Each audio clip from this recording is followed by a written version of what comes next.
नमस्कार। आपका बात 25 में स्वागत है। और बात 25 में आज हम बात कर लेते हैं एप्पल स्टोर के खुलने की, जो भारत में बम्बई में खुला है और दिल्ली में भी खुल रहा है।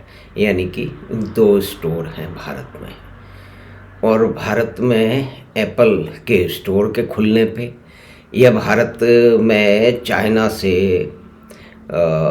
रॉ मटेरियल और पुर्जों के आयात बढ़ रहे हैं, तो उसके ऊपर हमारे वामपंथी और समाजवादी किस्म के मित्र, आप सभी के हमारे मित्र किस तरह से देखिए उपहास उड़ाते हैं।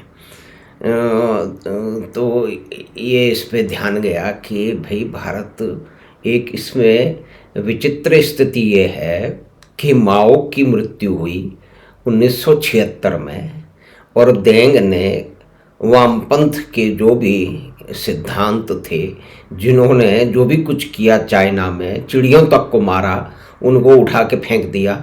पूरी तरह से वो पूरा का पूरा लाल खून में सना हुआ वो विचारधारा और कार्यकलापों का पूरा कम्बल उन्होंने पीले समुद्र में, येलो सी में उठा के फेंक दिया और निकल पड़े दुनिया की यात्रा पे। अमेरिका गए और यूरोप गए और सब जगह कि भाई आप लोग कैसे करते हैं। यानी कि जो आधुनिक चीन है उसके निर्माता माओ जी नहीं हैं, स्वर्गीय माओ, जिनको हमारे देश में पूजा जाता है। भाई वामपंथी लोग तो सब माओ, लेनिन, चे गुएरा और स्टालिन और इन्हीं लोगों को जो है ना वो पूछते हैं। वो किसी भारतीय को थोड़ी पूछते हैं। तो आप भी देखिए कि आज जो चीन तो दुनिया की फैक्ट्री बन गया वामपंथ को त्याग के, और भारत में जब चीन में वामपंथ चला गया माओ की मृत्यु के बाद में, उसको उठा के कचरे के डब्बे में फेंक दिया गया। कम्युनिस्ट पार्टी का रूल जरूर रहा, वो आज भी चल रहा है। तो भारत में तो इन लोगों ने, जैसे बंगाल सबसे आगा था इंडस्ट्री में, उसको इसको इन्होंने बर्बाद कर दिया। उसी समय उन्होंने जाने माने इंडस्ट्रियलिस्ट आदित्य बिरला को कपड़े उतार के उनके साथ बदतमीजी करके कलकत्ता की सड़कों पे, जीपीओ के आसपास उस समय की खबरें पढ़ लीजिए, उनको नंगा दौड़ा है।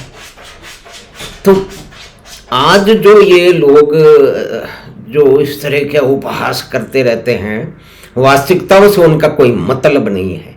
यानी कि चीन अगर समृद्ध हुआ है तो वो कैपिटलिज्म के उससे समृद्ध हुआ है, और उसमें विशेष प्रश्न का बहुत नशंस कैपिटलिज्म भी चाइना ने इस्तेमाल किया है।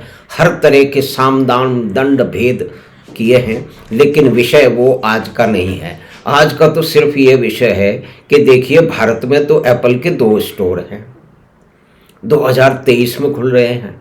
अब चाइना में कब खुल गए थे? चाइना में तो खुल गए थे 2008 में, और आज चाइना में 45 स्टोर हैं। और एप्पल जो है चाइना में डायरेक्ट और इनडायरेक्ट रूप से करीब करीब 50 लाख लोगों को रोजगार देता है। और भारत में पिछले 2 साल में उसने 1 लाख जॉब क्रिएट किए हैं। अब भारत में एप्पल का फ़ोन बनने लगा है, तो हमारे वामपंथी मित्र इस पे भी चुटकी ले रहे हैं कि देखो चीन से आ रहा है। तो चीन से आ रहा है तो उसका कारण है भाई, भारत में अगर बंगाल के अंदर वामपंथी वहाँ के जो उद्योग धंधों को और व्यापार को नष्ट नहीं करते तो बंगाल कहाँ होता।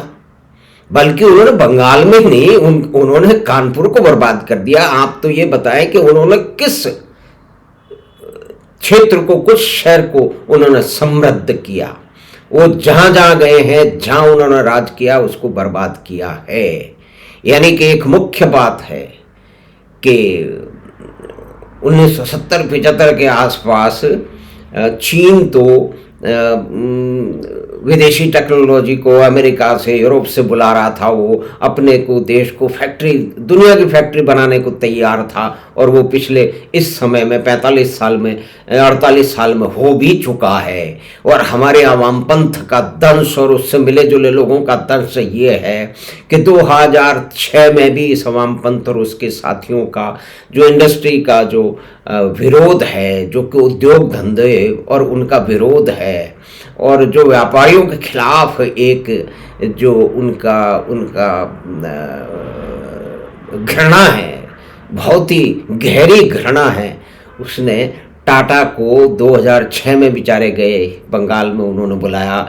और वामपंथियों ने अपने अंतिम क्षणों में जब मरण सन्न हो रहे थे तब उनको अपनी कमजोरियों का एहसास हुआ और उन्होंने फिर दौरे करने शुरू किए, इंडस्ट्री को बुलाना शुरू किया।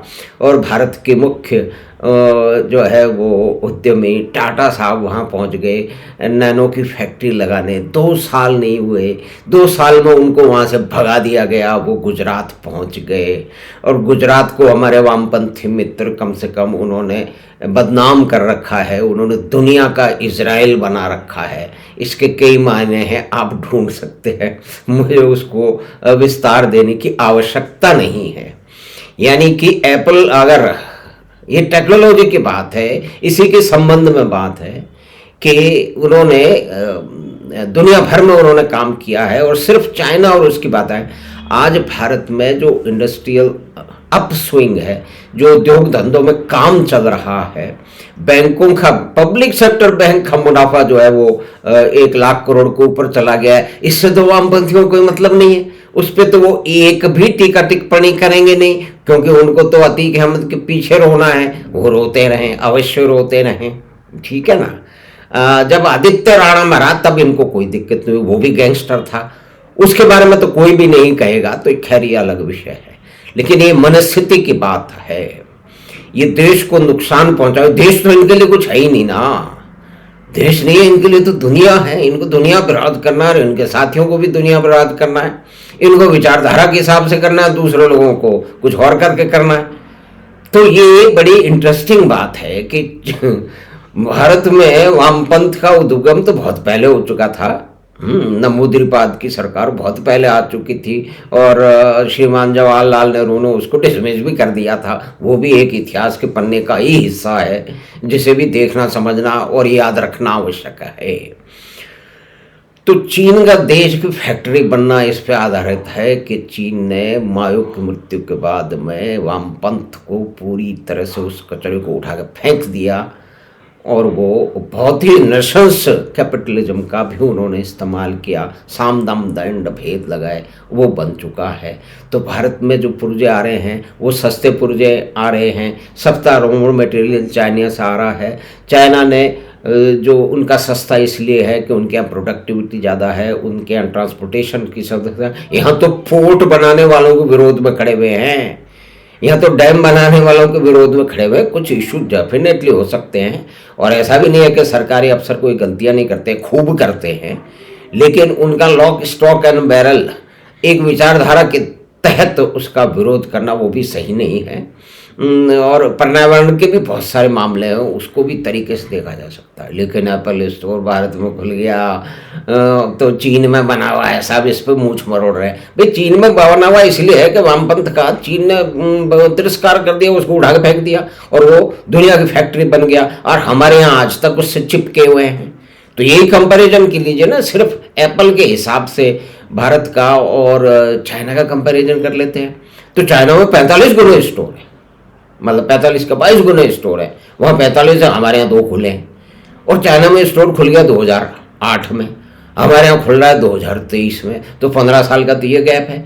तो भाई साहब 70 के बाद में, हम 70 के दशक के बीच में कर क्या रहे थे? 70-78 में हम IBM को भगा रहे थे, कोका कोला को भगाया नहीं भगाया। देखिए वो एक ड्रिंक है, वो मास प्रोड्यूस ड्रिंक है, वो आज भी बिकता है, उस समय तो भगा दिया, सब विदेशी भगा दिया।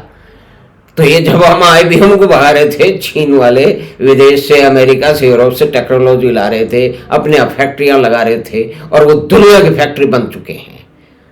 और उसके अंदर एप्पल भी शामिल है, एप्पल वहाँ पे बनता है, सोलर पैनल वहाँ पे बनते हैं और बहुत सारी चीज़ें, कोई क्षेत्र नहीं है तो उन्होंने तो वामपंथ को त्याग करके अपने देश का कल्याण कर लिया, और हमारे यहाँ जो है वो वामपंथ से चिपके रह करके अपने बंगाल को नष्ट कर दिया, जो कि उस समय 1970 उसके बाद में इंडस्ट्रीज और बिजनेस में सबसे आगे था। सारे के सारे जो इंडस्ट्रियलिस्ट थे उनका सेंटर वहाँ होता था।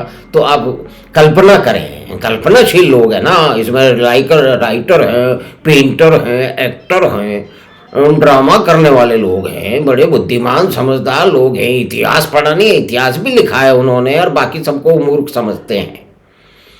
तो इन ज्ञानी लोगों को ये भी मालूम अच्छी तरह से होना चाहिए कि अगर एप्पल स्टोर 2023 में खुल रहा है जबकि चाइना में 2008 में खुला, तो उसका मतलब उसका कहीं ना कहीं उसका कनेक्शन जो है ना वामपंथ से निकलता है कि चाइना ने उसको त्याग दिया तो वो तैर गया, और भारत में आज भी उससे लोग चिपके हुए हैं। तो वो देश और समाज का खून चूस रहा है।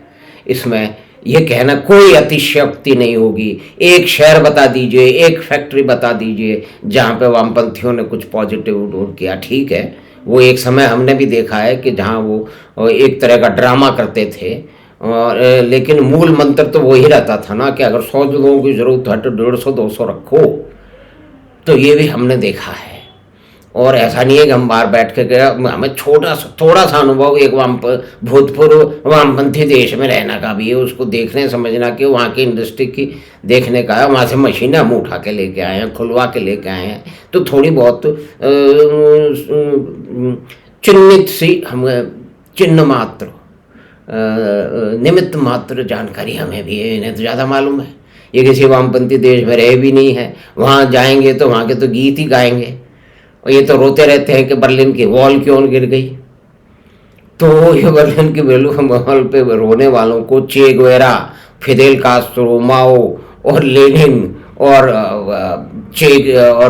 स्टालिन की पूजा करने वालों के सोचने समझने का समय है कि चीन कैसे दुनिया की जो है ना वो फैक्ट्री बना है, और भारत में क्या उसको नुकसान हुआ है वामपंथ के चिपके रहने से। तो धन्यवाद, नमस्कार। ये बातचीत की एप्पल स्टोर की, चाइना में और भारत में, और इन दोनों में वामपंथ का कितना कनेक्शन है। तो हमें आशा है कि ये बातचीत आपको पसंद आई होगी। तो चैनल बात 25 को आप सब्सक्राइब करें, लिंक अपने मित्रों और परिवार के साथ साझा करें। हम आपसे फिर शीघ्र मिलेंगे एक नई बातचीत के साथ में। और एक निवेदन फिर कि जितने महानुभावों ने, मित्रों ने चैनल बात 25 को सब्सक्राइब किया है वो अपना सब्सक्रिप्शन कृपा करके दोबारा देख लें, क्योंकि जब आप सब्सक्राइब करते हैं तो डिफ़ॉल्ट सेटिंग जो है सब्सक्रिप्शन की वो प्राइवेट होती है, तो उसको कृपा करके देखें और पब्लिक कर दें। ये कार्यक्रम देखने के लिए और बात सुनने के लिए आपका धन्यवाद, नमस्कार।